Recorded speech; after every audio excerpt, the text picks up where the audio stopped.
Shalom! Ako si Rabbi Rich at ngayong araw ay dadako tayo sa gitna ng disyerto ng Judea upang tignan ang isang makapangyarihang sandali sa Mateo Kabanata 3.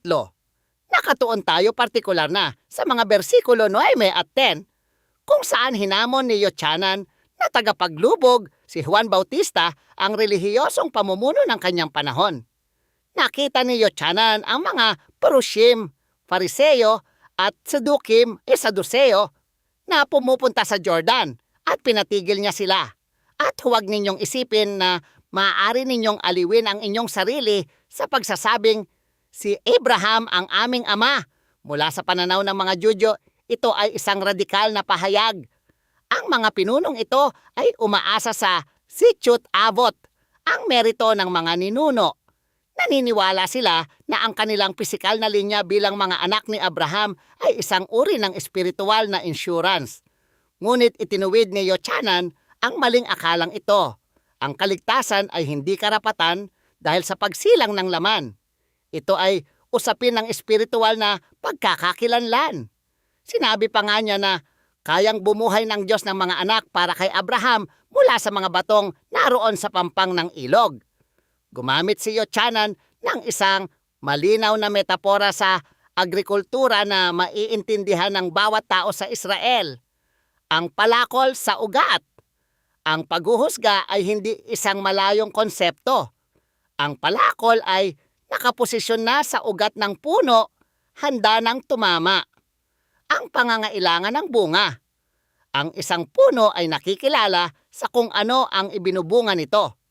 Kung ang isang puno ay hindi naglalabas ng mabuting bunga na tinukoy ni Yochanan bilang teshuvah, pagsisisi, ito ay puputulin at ihahagis sa apoy.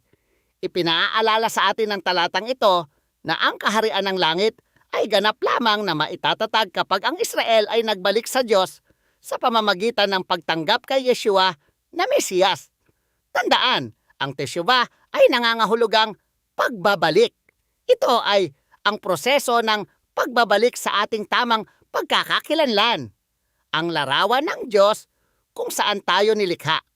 Hindi lamang ito tungkol sa pakiramdam ng pagsisisi. Ito ay pagbabago ng isip na humahantong sa pagbabago ng kilos. Sinasabi ni Yochanan sa mga pinuno at sinasabi niya sa atin na ang ating pagkakakilanlan ay dapat matagpuan sa ating relasyon sa may likha. Hindi lamang sa ating mga titulo o kasaysayan. Pagpalaing ka nawa ni Adonai ng isang pusong parang luwad, handang hubugin. Bigyan ka nawa niya ng lakas na magbunga ng mga bagay na nagpaparangal sa kanya. At ng tapang na lumakad sa iyong tunay na pagkakakilanlan kay Mesiyas Yeshua. Lakasan mo ang iyong loob.